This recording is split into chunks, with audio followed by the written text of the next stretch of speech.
All our words are but crumbs that fall down from the feast of the mind. When preparing a feast, it takes a lot of planning. I get a menu ready. I prepare my home. I schedule my time. I put together a guest list. I make sure all is in order. When I am planning a menu, I think of my guests' tastes. Are they vegetarian, celiac, lactose intolerant? I pick specific items for each guest.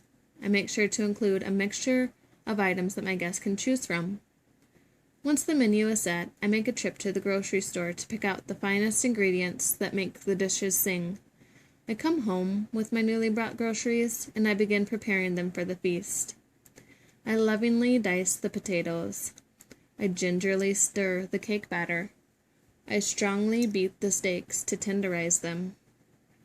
I make sure to take my time with each ingredient, measuring, slicing, dicing, and preparing it in the best way so that my guests will thoroughly enjoy their meal.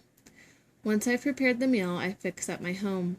I take extra care to set the table, clean the kitchen, set out name place cards, and small favors on each plate. I make sure to light candles, to set the mood, and also to fill my home with a warm smell. I put on soft background music to make my guests feel relaxed and at ease. I take my time to plan each detail, from the place that they will hang their coat when they arrive, to what dish they will eat their dessert from. I leave nothing to chance. I have done this with the schedule in my mind, and everything comes together right before my guests arrive. When they start to trickle in, I make small talk and see how they've been and seat them as we wait. Once everyone has arrived, we dig in to all the food I have so carefully prepared. I pass each dish around the table family style, making sure to note which dishes are okay for each guest because I specifically made them to fit their diet.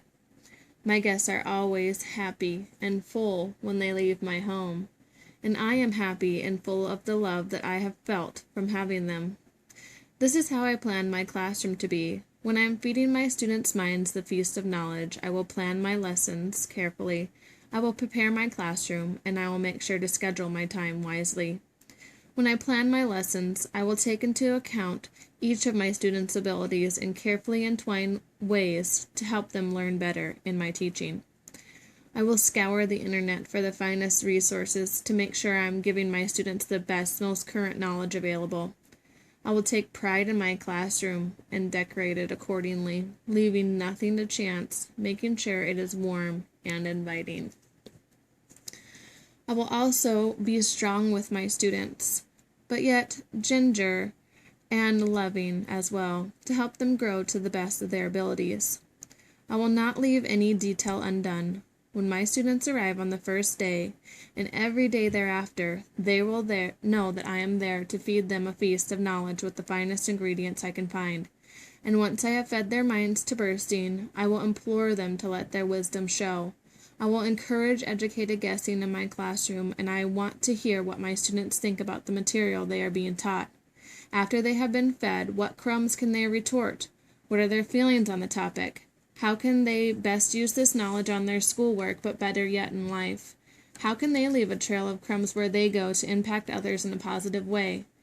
How can we best use the crumbs of knowledge we choose to share with the world?